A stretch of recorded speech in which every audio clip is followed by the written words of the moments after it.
I know that when you set out to make a movie, you're committing a year and a half, 2 years of your life to a project. When you read the script, it must have been an immediate response that this is the one. And how was it that this wasn't made before it came to you? That's a good question. I don't know. First of all, yes, I read the script and I thought, I got to do whatever it takes to make this movie. And I called George Clooney and Grant Heslov, who had the script, and said, I want to do this. And they said, great. And I was thrilled. They had this in development. It had taken a long time. Way back, they had bought, there was a Wired magazine article. Somebody, intrepid reporter, saw that this had been declassified, did a bunch of research, put it all together, and then there were some subsequent documentaries. So there was this evolution, and of course I went through all of it. We actually bought the Wired article, and then Tony put out a book. And this one chapter, and Tony's got so much stuff in his life that this movie was one chapter in his book, I think chapter 6 or 7. And so then as it evolved, George and Grant hired Chris Terrio to write the movie. You know, obviously that took a while, as evidenced by how good it is. It was painstakingly done, researched, and executed. And so then, you know, that's when all that work just sort of landed on my lap, and I was able to take advantage of it. And trust me, I was really thrilled. And you know, the fact that it took a long time to get together, I think, is just a testament to how hard people worked on it. Tone is one of those things that's hard to define and it's hard to achieve. And one of the things that's surprising about the film is how funny it is at times. As a director, how do you approach, you know, putting this all together, creating scenes that are funny, but also creating scenes that are suspenseful and having it all work? The tone of this movie was seemed the biggest directorial challenge.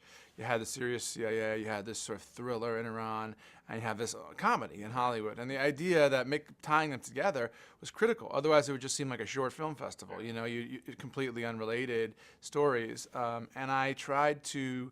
I wasn't sure how to do it, frankly, but I knew that if it got too goofy and laughy in the middle, then that would undo the seriousness of the other stuff. And so I decided to err against the laugh. Like if something got a big laugh but it was too goofy, we would err against that. Luckily, I cast two of the great straight comic actors, where when they read a line that's funny, you believe that their character would truly say that, and that's absolutely authentic, almost no matter how outrageous it is. So in that sense, the tone was really anchored by John and Alan, because that was the hardest part of the movie. One of the great compliments I think you're getting is that you get all these talented people who want to work with you. It has to make your job that much easier.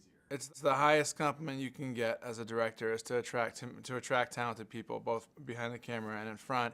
You know, and that's part of what made me want to go. I want to make this movie work. I want it to be smart. I want it to be funny. I want it to be thrilling. I want there to be something kind of for everyone, even though, because we swear a little bit, it's an R-rated movie. But I still think you could take your kids to this movie down to about 10 years old, 11 years old. It's a good history lesson.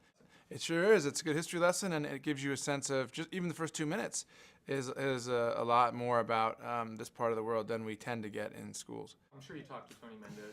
You played him in the film. Was there any insights that he lent you that made it easier for you to do this, or was like, wow, that's the sort of fact that I need to really put this forward? You know, we were immersed with Tony. Chris used the Wired article. He used Tony's book when reading it, and he spent a lot of time with Tony. When I came on board, the first thing I did was sit down with Tony and want to talk to him about it. And he stayed with us as a consultant. He was on the set, and he was an extra, and he's did interviews with me last week. So, you know, it's his time.